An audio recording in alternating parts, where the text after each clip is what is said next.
Welcome, beautiful souls, to Season 4, Heart-Led, Soul-Fed podcast. This is a show that explores how we spiritually and practically embody a life that's heart-led and soul-fed.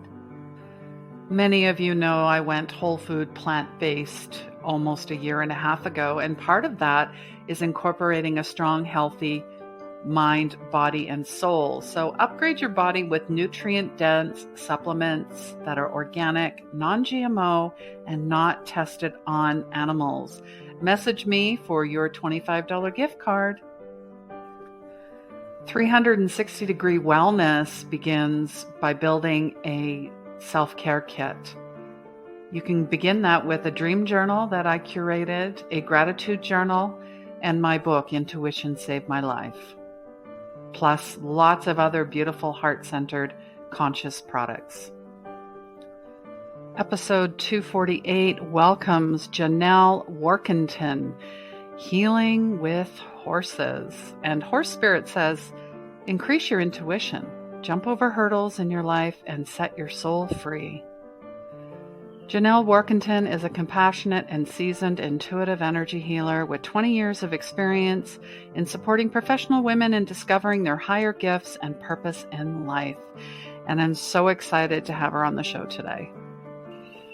I guide empaths and old souls to overcome anxiety, unworthiness, and overwhelm to unleash their gifts and find their purpose.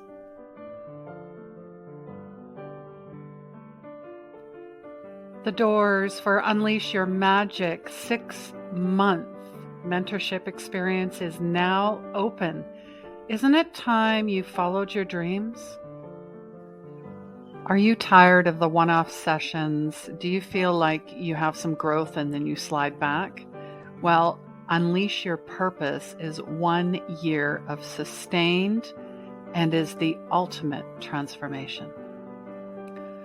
Looking for your soul tribe? Well, you found the place. Our Soul Healers community is welcoming you on the path towards your best life in this lifetime. Learn how to heal with Usui Reiki. I teach level 1, 2, and master, as well as animal Reiki. Replays can be found anywhere you watch your favorite videos or listen to your favorite podcast. Please like, subscribe, and follow, and join us live every Wednesday, 3 p.m. Mountain. And to find the latest and greatest events, happenings, contests, and more, check out my new website, christine.gold.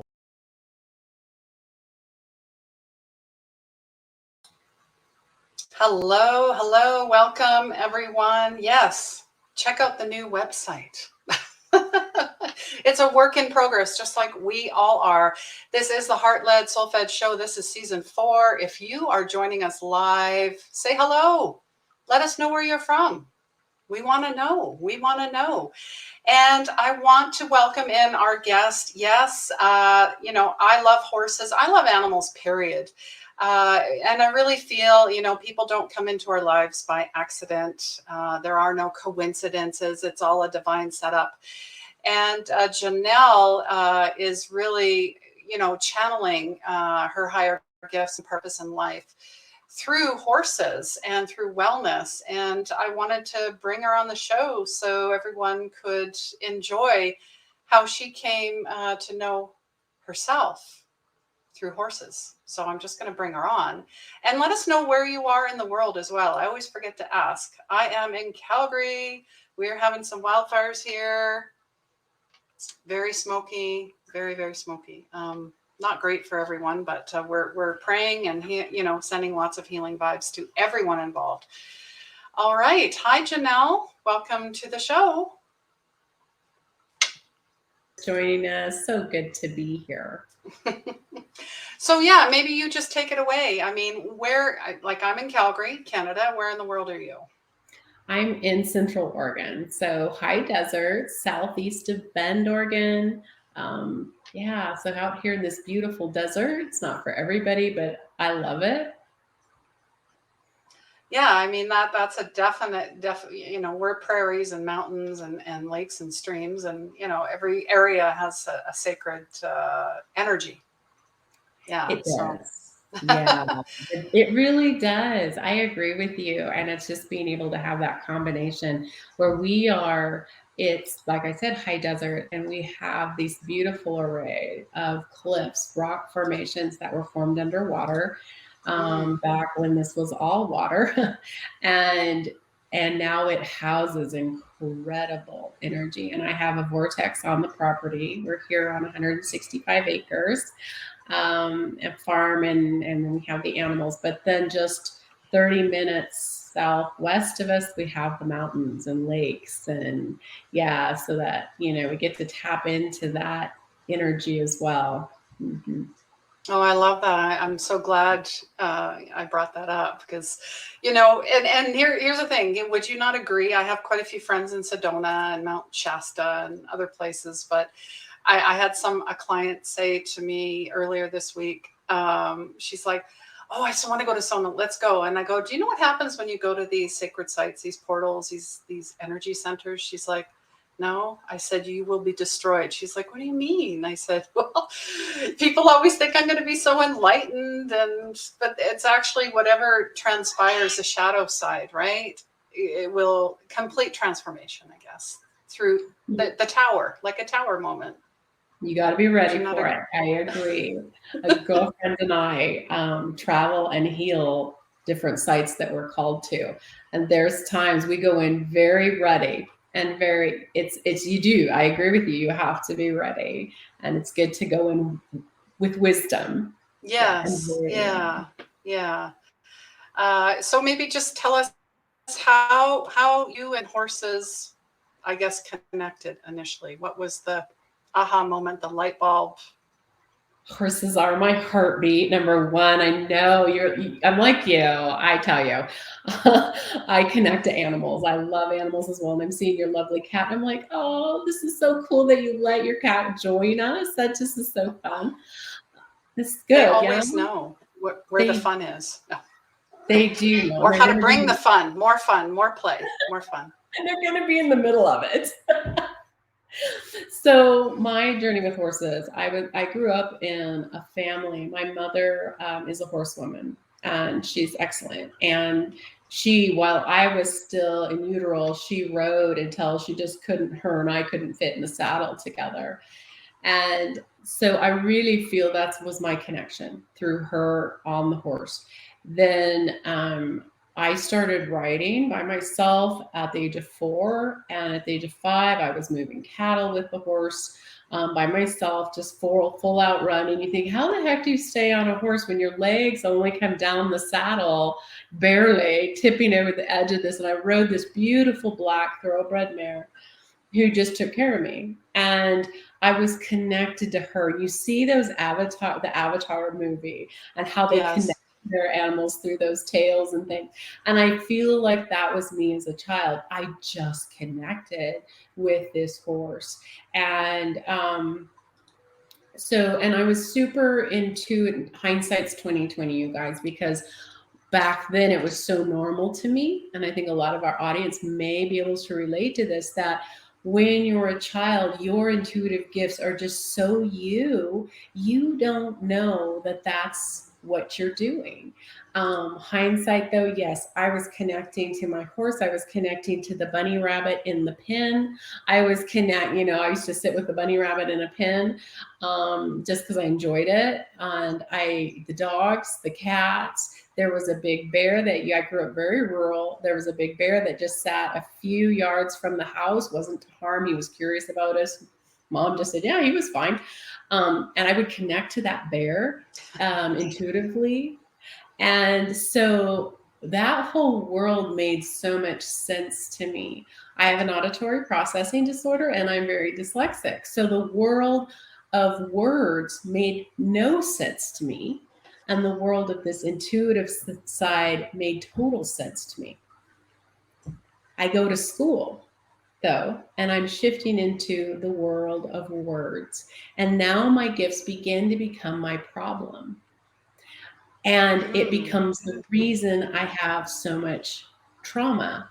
I'm always wrong. I'm misunderstanding because they're talking to me and I'm not getting it. So I'm trying to operate intuitively, which I knew how to do so well, but I read what they meant and what I heard was totally different. So I was in a spiral of confusion. And because I didn't understand why, then became an emotional spiral of confusion. So confusion on confusion. And that caused the effect of shutting down to a large degree those intuitive gifts. Well, like you and I know, that means we separate ourselves from our authenticness, who we are, our light. And I began to try to navigate without that. Well, you can guess how that went. And then it's just layers of separation. I don't know who I am. And I put on a front and layers of fronts to try to be what I thought I was supposed to be, to try to fit in, because I didn't fit in. I didn't perceive I fit in. Okay, we'll put it that way. Until I started training early on. I'm a chronic entrepreneur, and started my own sheep business when I was like 6 years old. And I mean, I just always had that mind, very creative person. But when I was 17, I started training professionally. I had opportunity to start working with a horse trainer at 12, and I paid my own way. I did everything, my parents supported my efforts, but I paid my own way. And my horse trainer said, "You're kind of a pistol. I like you." I had wild dark hair that was in such a knot. I had hair like a wild horse. I mean, it was just in knots all the time because I was just this free being out there riding and just experiencing these animals and this horse. So the trainer says, "I'll work with you." So I worked for her, and then in trade, she gave me lessons.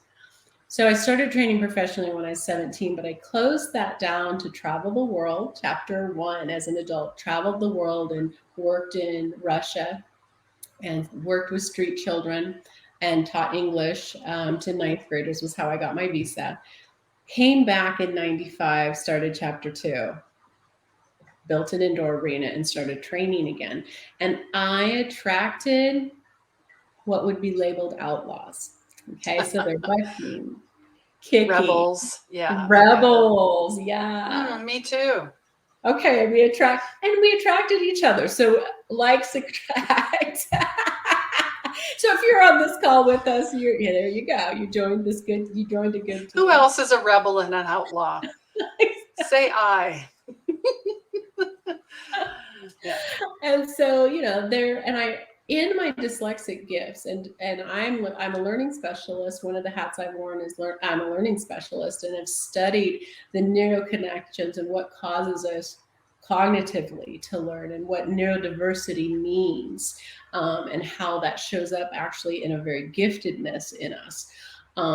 So back to the ponies. So here I am working with these horses, and in my giftedness in being dyslexic and an auditory processing and some other pieces, I saw that I could see the horse. Here's a horse, but I could see the horse. So I would free run them in my arena, no human interaction, just free move them. And I could see that biomechanically they were not working correctly. Something is off. And I got curious. Why? Because you're in pain, you are striking out. There's a why. Where's your root? Well, as I connected with the horses and they could feel in me that I was here to see them and hear them, and we could work together in helping them, they started touching me. And I get teary every time because it was so profound in how they could reach into this human who had totally shut themselves off. I didn't even realize to the degree until they opened me up. Their world is the world of intuitive and spiritual gifts. That is so normal to them. So as I reached in to be a learner, they touched me to show me, one, how to help them. And I networked with 3 incredible healers. So a vet that went Eastern medicine, and herb, Chinese medicine and herb treatments. Love And that. love that. I know it was huge. And then we went into chiropractics, horse chiropractics, and another gal was a body work, energy worker. And the three of those ladies helped me get those horses, their chiropractics, their teeth, their feet, and their body as a whole out of pain. And as I'm doing this, I'm starting to see. So the horses were activating my gifts. The horses activate our gifts. And that's what I do now. We've talked about that, Christine, that now I take people to the horses. Why? Because they will activate our gifts. That's right. I see them like when you're gazing into a pond, like they go deep and you don't even know what's happening. I've had the experience. And then all of a sudden it's like almost like drawing poison out of you in a sense, but you don't know where the poison is, but they do. They see it, and they know intuitively, because this is their space. They know intuitively what's ready to shift next. We operate, and I know we are trained to operate in our heads from almost day. And horses and animals are trained from day one to operate within their heart space. So we get stuck in our head and try to look at it through this analytical process. And they go, well, whatever. And they dive deep into our hearts and go, what's ready to shift now? Yeah. Absolutely. Like that, dismissing, they pick up on anything you're like, yeah, I dealt with that. They're like, really? No, sorry. Yeah, let me touch this spot again and see how well you've really dealt with that. That's right. And the tears start flowing. Yeah, you're like, what's wrong with me? Nothing. This needs to happen. You need to just surrender and trust. Yeah, let it go. Let that go. So so that was 12 years of being tutored by horses, and they opened up. So the medical medium side of me opened up. The channeling started to open up again. The my high empathic gifts, they started showing me how it worked, how I was actually talking to animals and able to hear what they were saying. They started showing me how that worked. And so I fast forward and then went on and did the learning specialist work. So that was chapter 3 of learning how the brain works. And now I'm in chapter 4, bringing this all together.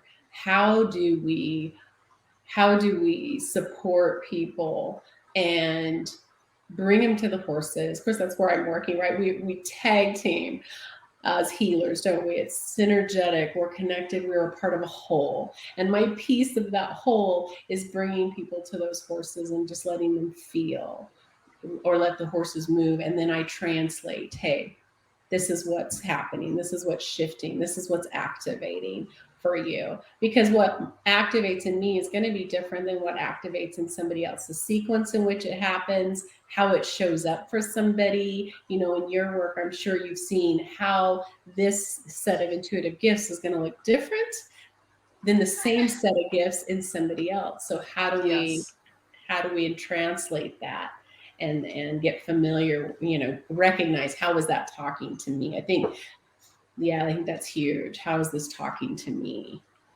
Absolutely. And everybody has your clairs.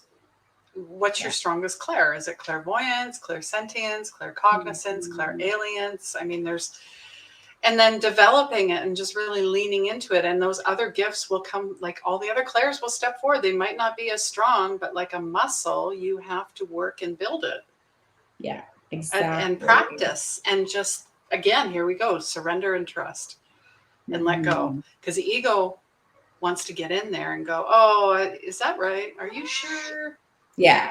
Because someone told you were crazy once and told you to shut it down. Right? That's so true. I've had that experience, especially in school. I call it an institution for a reason.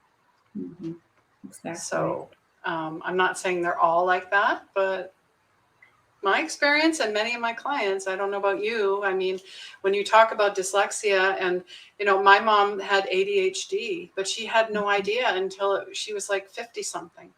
She had no idea. And actually a lot of women have that, or like you said, dyslexia, or they're on the spectrum of something. Mm-hmm.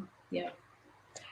And are gifted a lot of, like, so in my learning specialist, when I'm wearing that hat, so I see that most of my ADHD and individuals on the spectrum clients are also very gifted. Like the world of intuitive gifts is, they're just, it's right there for them. And a lot of the individuals that I went to school with and studied about, expanding my toolkit, so to speak, they were all either dyslexic or ADHD.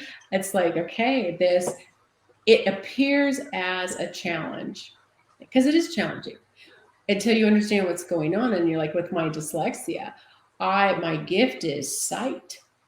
And when it comes to words, it scrambles the heck out of them. Okay, so it appears to be this disability, but the truth is, to me, is that it is a gift, because it's where my sight comes from. Why can I look into a horse and see where the meridians are? Why can I see, where the blocks are? It's because of this gift that it's tied to. The symptom is dyslexia if you're looking at a book. But the gift is I can see. And you said the taste, the smell. I'm finding, see what your experience is, that I'd like to know, that we will have a driving one that's driving first. So mine was sight and feel. Mm-hmm. I can feel into something and I can see into something. Those were the drivers. But as I'm developing those and situational, am I working, if you and I were to heal together and work collectively to support somebody or a group of somebody's or the earth, my gifts will, maybe your sight is supposed to work, but maybe my hearing is supposed to pick up and work. So really being aware that maybe right now these two are my drivers. These are the strong ones right now. But sometimes the hearing wants to lead. Sometimes the taste and smell want to lead. Sometimes it's my gut wants to lead. So which part of our gift wants and is ready to lead? And having the wisdom or the lack of ego, be able to sit back and let it go. Let go. I love your ego words. I'm borrowing, those are yours. I love it because I really agree with that. Yeah, I would describe it. I'm very visual. I like to talk with my hands. I might have been Italian in a past life or something, but the ego would sit here, right? And that blocks our third eye, which is innately, how we see and perceive everything around us, our senses. So once you learn it's not the enemy and you heal your shadows, because that's all it is, I call it the backseat driver, but it's not allowed to talk very much unless I'm in danger or I need to get stuff done, that type of thing. The rest of it is, some people call it woo or, whatever it is. I call it practical spirituality because you have to be, below and above, but heart-led. That's the whole premise of the show, is we tend to lead with the mind. Mm-hmm. No, we're going to lead with the heart. It says everything. And yeah, growing up as a child, I felt everything. And that's the thing of being an empath and an old soul. You feel. So when people say, oh, I'm good, I'm like, could you please tell me the truth? Because that's not what I'm picking up. Mm-hmm. But we're so trained to do that, right? We are so trained. And at one level, I think we are good. I think our brain says, well, am I bleeding out? No. Yeah, I'm good. But we separate, I think, as a cultural thing. I'm going to go there, possibly, that we separate. It's a protective technique. I know in my healing journey for myself, it was protection. Oh, yeah. I wanted to stay here because what was here was too painful. Too much. I didn't know how to deal and translate it, is what it was. I didn't know how to deal and translate. And one of my intuitive gifts is I'm a transmuter. Had no idea what that meant. And so I would pick up things through my high empathic side and I would be transmuting it, but it stayed in my body because I didn't know how to clear it. And it's so important to know, what are my gifts? It's good to get a feel of that so that you know how to navigate with those gifts. Because once I learned as a transmuter that, oh, I can just let that go. That's not mine. Identify, this is me, but this isn't me. I picked up from whomever. God bless them, because they feel better now. That's the gift's job. But now let's let go of it out of my body. And how do I do that? Yeah, and grounding and cutting cords and boundaries and protection, and those are all practices. And like you said, if you don't unpack it and let it go, it will turn into a disease. Your body will tell you. I mean, that's what happened. I had anxiety, depression, 2 attempts to die by suicide. I was a wreck, pre-2017. I was a mess. But hey, I made 6 figures. I made $100,000 a year and I had everything. No, sorry. I had nothing. I was a shell. Anyways, I'm so glad. I mean, our stories are very similar. And I love that. And I know there's other people out there that are going, me too. Please, let us know if you're live. Don't be shy. I know there's people watching right now. There's quite a few.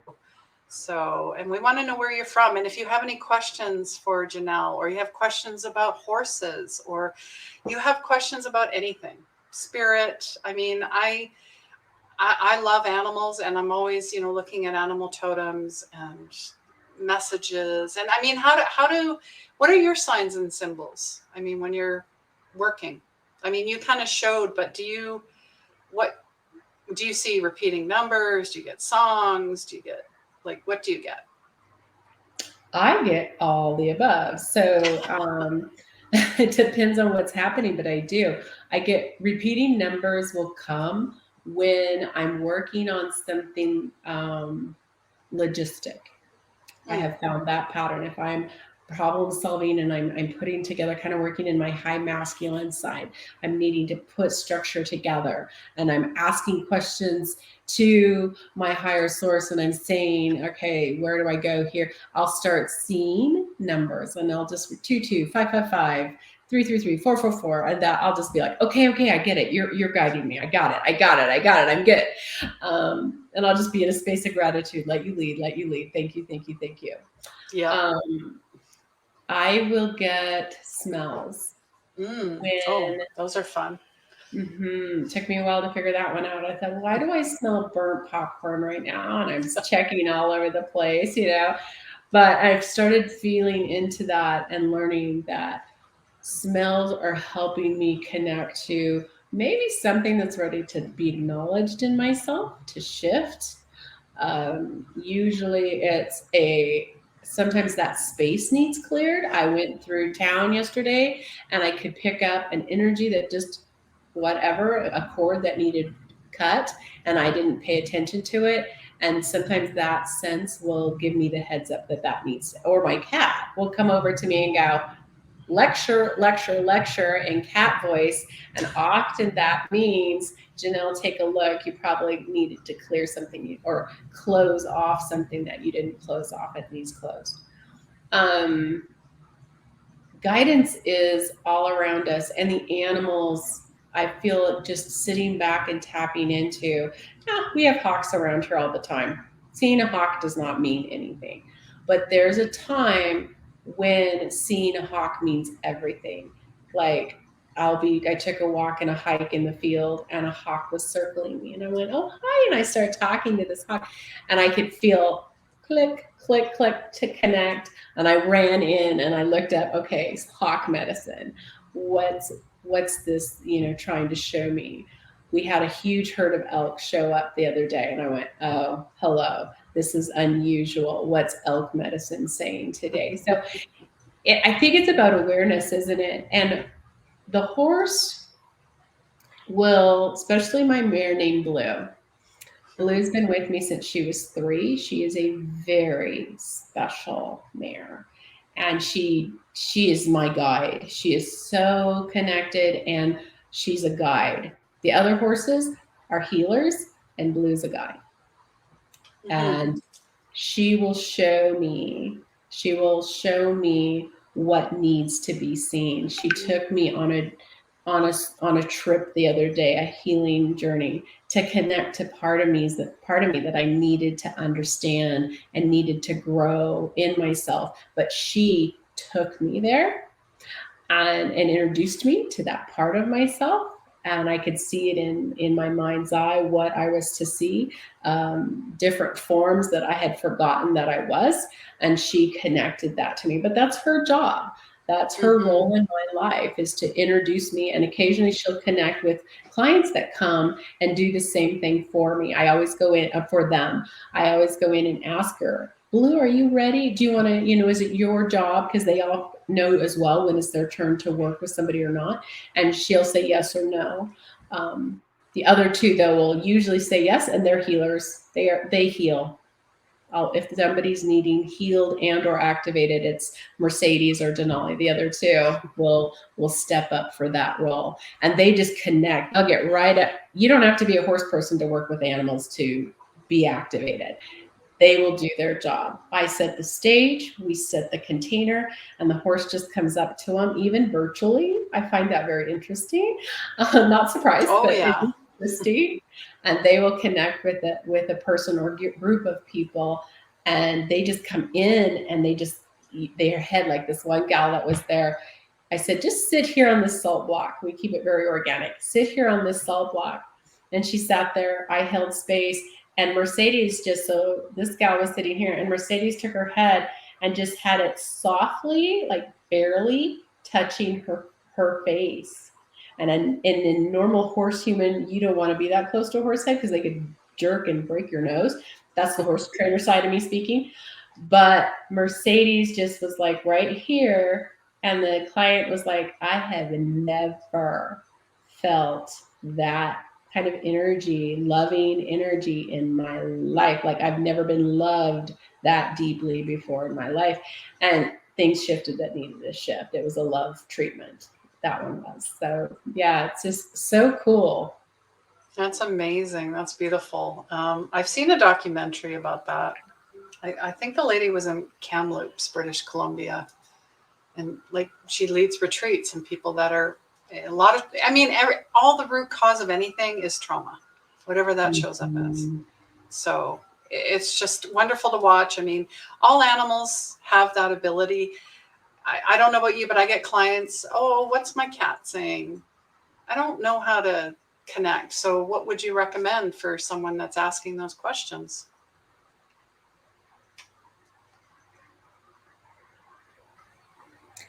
I would, because what we tend to do, see if this resonates. What we tend to do when we say, well, what's that cat trying to say to me? What's my dog trying to say to me? We instantly go into our head to get logical about it. Yeah. And they're not working in logical. So we got to get out of that space, number one, because that animal's not there. And I'm guilty of that all the time. And I know better. It's just our thing. The next thing I would suggest is to then go sit on the ground if you can, and your closest place that you can be to ground. Take a deep breath in through your nose 3 times, slowly out through your mouth. Set the intention to connect to ground and say, I set the intention to feel with my heart. And we have an auric field around us. We have a field. And the animals use theirs to talk. And if we set the intention to gently let our field and their field touch with the intention not to think, tell your brain to take 5 minutes, a 5-minute break over there, and just let that field touch the animal's field, what will happen is often you will get a feeling, a sensation. We want to think, oh, I'm going to get a thought. Probably not. But you will most likely get a sensation and a feeling. Let that feeling be. Don't analyze it right away. Okay, this is just 101 here. Let it sink in. Then give yourself time to have your first impression of that feeling. What's your first impression? Go with it, write it down. Because you got to remember, animals don't think and have the same experiences we do. And we understand what we're looking at by and through the lens of our experience. And the animal's experience is different than ours. So we have to train ourselves to understand impressions. And I like to do it that way. I have an exercise. I used to work with a dog. She ran the Iditarod, and she took and trained dogs for the Iditarod race and trained people for mushing. And so we held clinics on communicating with animals and communicating with your dog intuitively, because you don't have time to use words. It's too noisy. The snow's flying. And that was an exercise that we would do. And just practice that. And what you'll start to realize is that the more you do it, the more those impressions will be like, oh, that animal is saying, like, we had a heater on under the house, and my cat was like, hello guys, that thing is, there's something wrong, you need to go down and check it, check your heater. And finally took my own advice, and I sat down and got the impression, and it was just the feeling of wrong. It's wrong. And I thought, okay, the highest good, where should I feel wrong? What's wrong? And I got the feeling I got the feeling of under, like there. So I went there and I went, oh, we forgot the heater under the house was on, and he was letting us know. So it's a bit of translating. It is. And, the more that you tune and attune like you did and practice, the more it just becomes second nature. Yeah. Mm-hmm. And you're not questioning anymore. You just know. Yeah. That's it. And you don't need this to confirm this ever, because that's the problem. Mm-hmm. I feel that's why we have a lot of brain issues as well. Mm-hmm. We tend to live by I call it the unholy trinity: science, religion, and politics. Mm-hmm. Whereas we're spirit first. We're living in a 3D world, a physical world, and we're here for a reason. We signed this contract for this lifetime. Yes, we did. And I believe a lot of us, like you and myself, we're here to learn how to connect with spirit, with animals, to heal and to live spiritually, not, the other way around. I agree. And get a whole new perspective of what living spiritually means. Yeah. Because there's a lot of limiting beliefs. There's a lot of beliefs around that phrase, I think. I know in my own life, there was a lot of undoing to do, or relearning to do, of what does that mean? What does that look like for me? I grew up in a very religious family. Mm-hmm. And so the religious wound, I call it. It was. And so it taught me a lot of great things. And for me, I've had a lot of relearning of there's so much fear in the world that I grew up in. There was so much fear. Well, fear is not a high vibration at all. It's not a love vibration. So relearning and reprogramming that aspect. And that was closing down that, when we're wanting to learn to talk to animals or to understand or to work. It's the same thing as working from the heart, working and understanding animals and working and connecting from our own space and connecting to our own selves, our authentic selves. It's the same practice. But what will block it is fear. And fear closes down that the root chakra, which starts just a domino effect up through our entire energetic body, and then locks us into this space right here.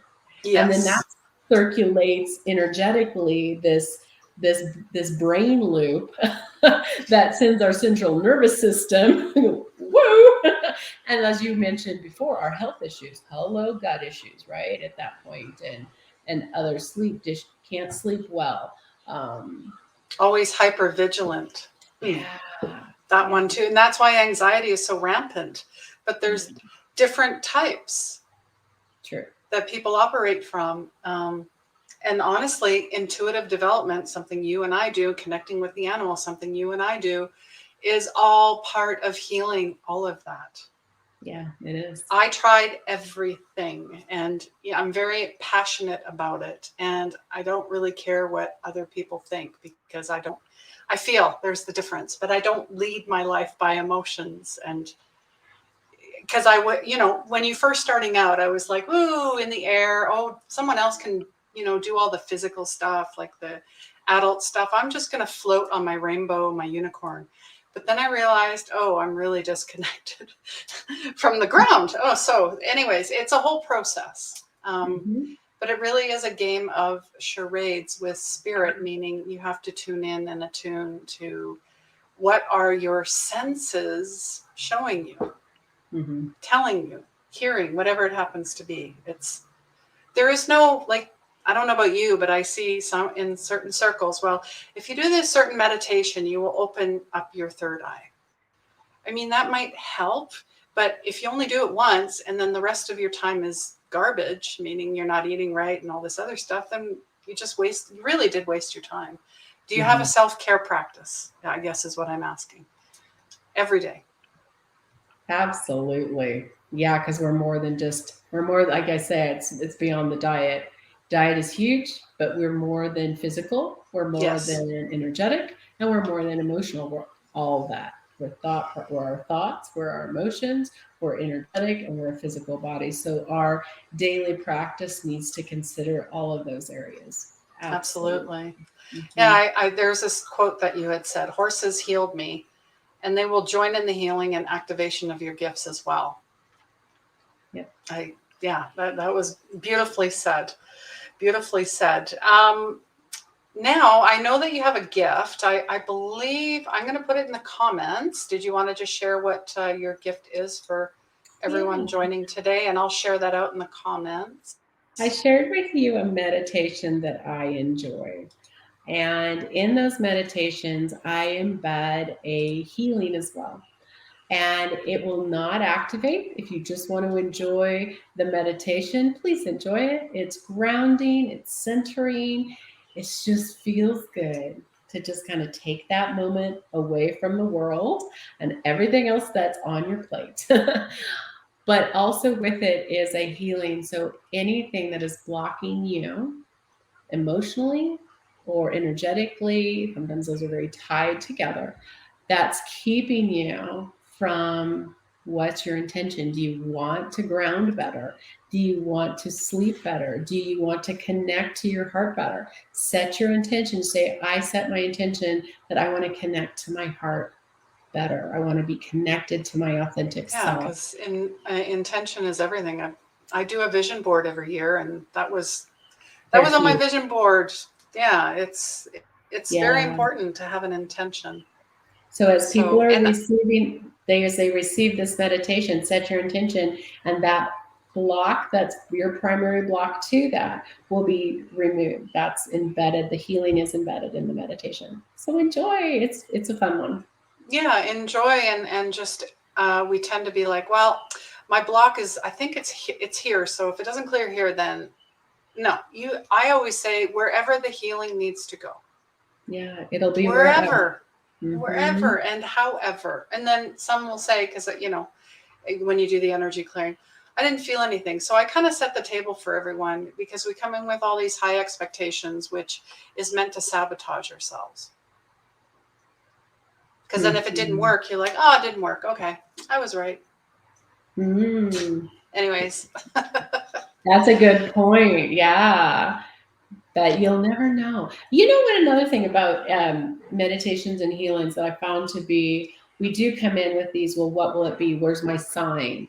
And do you know, one of the things I love to do and recommend is, and I'm not a great journaler, so this is coming from somebody that really doesn't like to journal, but I find it helpful because when you do a healing or receive a healing, things will just come up. Like you may be doing the meditation and all of a sudden you get these crazy things like, it doesn't make any sense. And it just starts running through your head, this dialogue.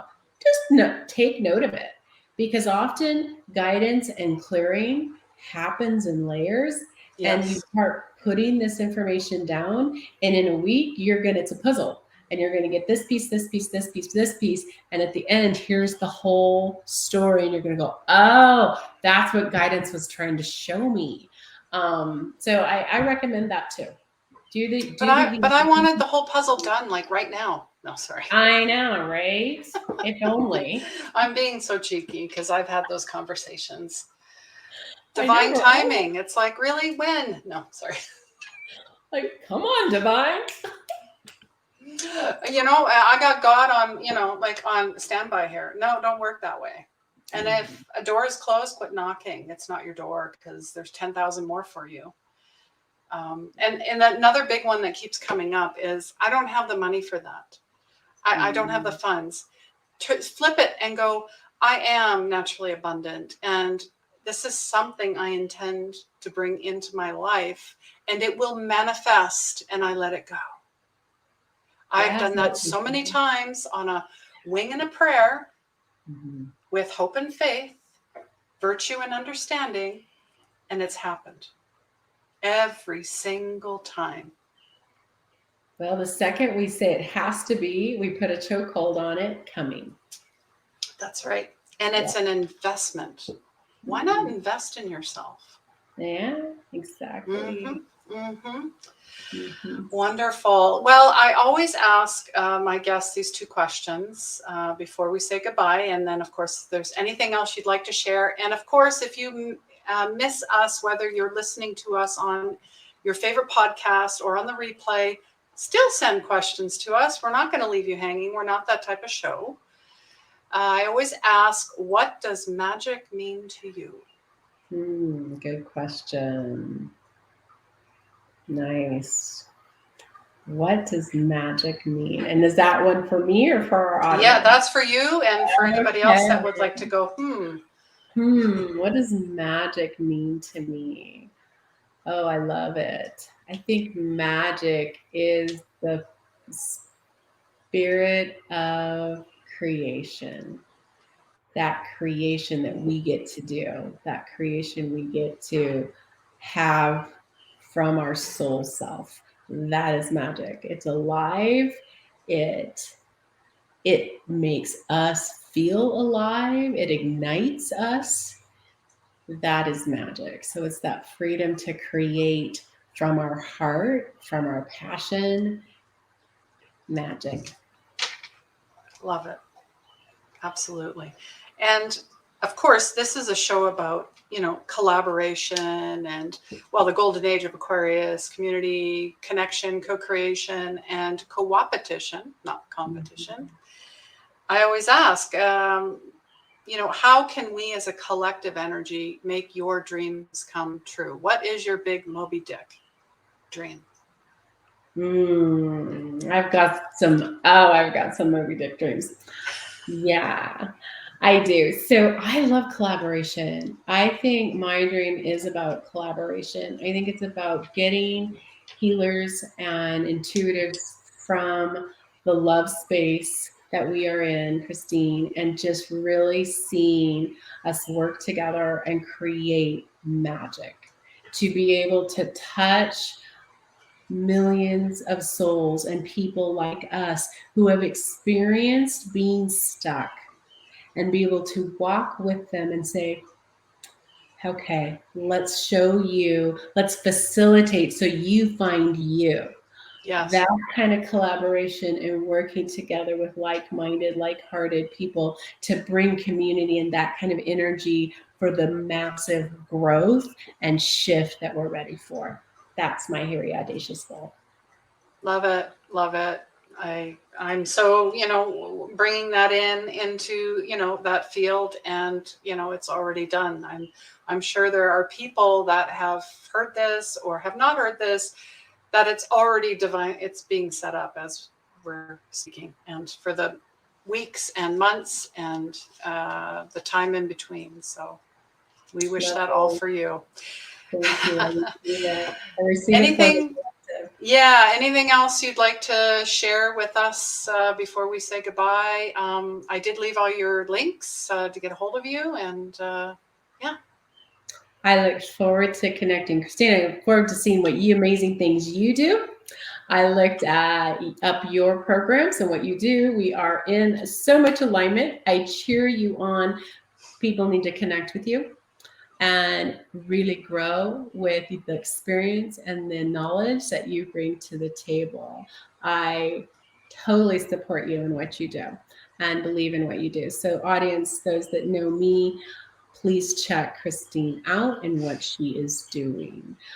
There is reasons we see and connect with certain people. There's a reason we're here together. I am so glad that you joined us. And if there's any questions that you have that you think that I could shed some light on, I would love to do that with you. So like Christine said, thank you for sharing my links. And I would love to connect with anybody that has a question. Let's chat. If you'd like to meet my horses, I will definitely introduce you. It's so much fun. Christine, let's meet the horses someday. I can't wait. I mean, it brings me back to 2018, my first psychic fair. My booth, all the horses were behind me, and they all came over and they'd hang their heads over the rails, and because they knew something was on. They just loved it, right? And I loved it. It's something that will stay in my heart forever. So yeah. Beautiful. Beautiful. It was great to be here with you. Thank you for Yes. Well, thank you so much. And I look forward to connecting afterwards. And like I said, everyone, leave your questions here. You know how to reach Janell and I. And please remember, healing begins where the ego ends. Take care, everyone.